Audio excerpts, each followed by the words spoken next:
TGIF Friday, June 6, 2025. Your Day Weather Podcast brought to you by ConverseCountyTourism.com. Feel the energy of Converse County. Explore Douglas's railroad heritage, Ayers Natural Bridge, and the Jackalope legend.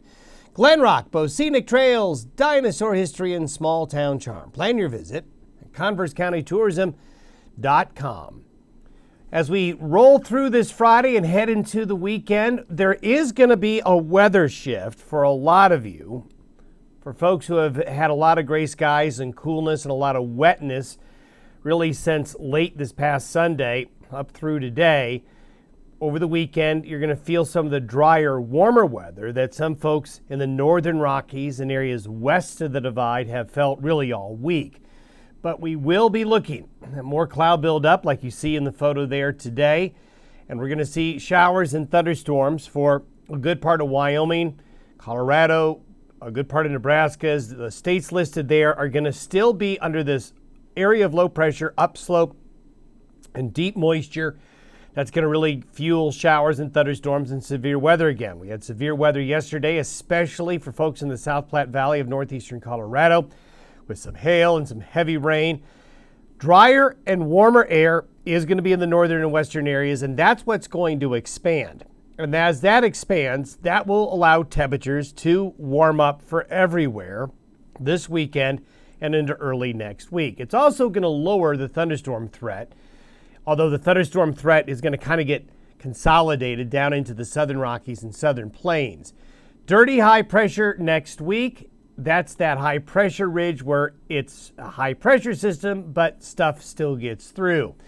Beautiful shot there of clouds building on the Cheyenne Ridge, that higher ground right at the Wyoming-Colorado border. After this photo, clouds quickly filled in, and then just a steady rain and thunderstorm activity developed across the region. And that's similar to what's going to happen again. There's a great shot of a big thunderstorm blowing up on the east side of the Wind River Mountains, building up and growing strong and tall. When the clouds aren't around, it's a beautiful sight to see those cumulonimbus clouds. And yes, that's a photo in the month of June. Even in central Colorado, the snow, as we showed you earlier in this week, has continued to fall in the high country. At the same time, that moisture and the coolness is a good thing to have here in early June. We don't want to jumpstart into summer too quickly. And boy, beautiful shot there up near the Rapid City area. You can see all the green, low clouds, steady, light to moderate rain fell in many areas yesterday. Is this Scotland or is this Monument, Colorado? Kind of hard to tell if you didn't know where this picture was taken.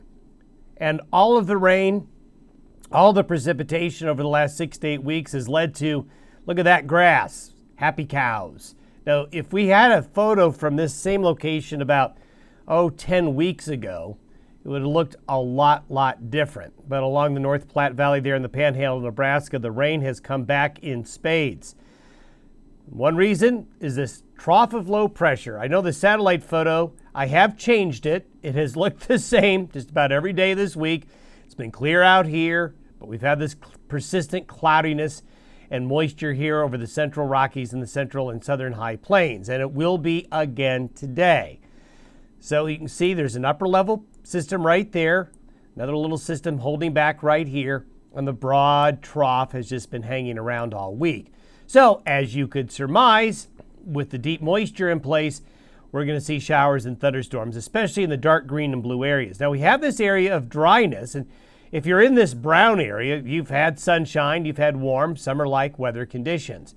But this area of deeper moisture, when we look at the precipitable water, has just been stuck. But as you see, going forward, this dryness, this lower humidity air is going to get shifted this way as we get ourselves into the weekend. But not until we see along the same axis of shower and thunderstorm activity that will be forming today and into this evening and tonight. And tonight, we're going to see kind of a cluster of heavier thunderstorms come together.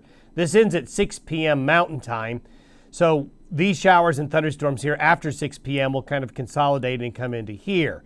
And you can see where the predicted precipitation will fall today.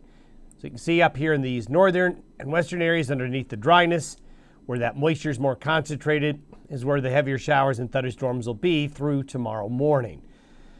So we have a high risk of severe weather today, especially in southeast Colorado, into western Kansas, the panhandles, all of eastern New Mexico. Pretty wide swath here where there's going to be severe weather. And we have a tornado risk, pretty significant tornado risk in that area today. And then when you look at, there's a hail risk as well in those same areas. So as we step into the weekend, so the air mass that I showed you getting drier is punching in. So we're going to see a little residual moisture of some showers and thunderstorms here over the higher terrain, but much drier conditions move in. Yes, there still will be a few isolated cells popping up, but that drier air makes a big difference. So if you need to mow your lawn, and I know that'll be a lot of you because the last several days for many locations, if you want good weather to make grass grow, cool and wet, well, we certainly have had it. Saturday could be mowing your lawn day, as the thunderstorm threat is going to shift to the southern areas, and you see the drier air punching in right here. So the thunderstorm threat kind of takes a break. On Sunday, though, moisture starts to return to the north. Could be very busy down here on Sunday with severe weather, and we start to see a little more northwest movement of that moisture returning behind the front, and that's going to lead to garden variety scattered showers and thunderstorms, but nothing widespread. So the weekend in many locations is going to be warmer and fairly quiet. There's your thunderstorm threat for Sunday. You can see this enhanced area will continue to be very, very busy down there. Going to end up with a lot of rain in many locations from today through Sunday across eastern New Mexico and into the panhandles. Sunday's high pressure ridge begins to build in. The low kind of consolidates there north of Minnesota. And this is going to lead to well below average temperatures for the Midwest, the Great Lakes, and the central and eastern parts of the United States going into the second week of June. As we mentioned yesterday, summer kind of on hold in terms of really getting established. And you look at temperatures over the next 5 days. This is from today through next Tuesday. Look at all the blue here. Here's the warmth along the Pacific Northwest coast that's been persistent, but a lot of coolness out into the plains. So it really won't be until early next week before it warms up as we get into this more westerly flow. So as this more westerly flow develops, there's a general broad area of high pressure, a little ridge right here. I could draw a little high, but this is where we talk about the dirtiness. There's little systems coming through. And really, I can tell you, Wednesday through Friday of next week is going to be very busy with thunderstorms and probably severe weather because of these little upper level lows. It'll get warm. It'll get warmer than it's been, but these systems will kind of keep things going. More shower and thunderstorm activity next week, especially middle to the end of next week.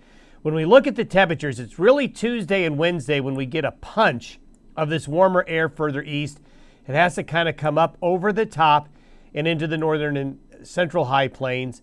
There's a persistent coolness down here because of the showers and thunderstorms and the clouds, as we showed you. Wednesday, you can see the axis of the warmth, this east-west axis expands, gets into the Great Lakes.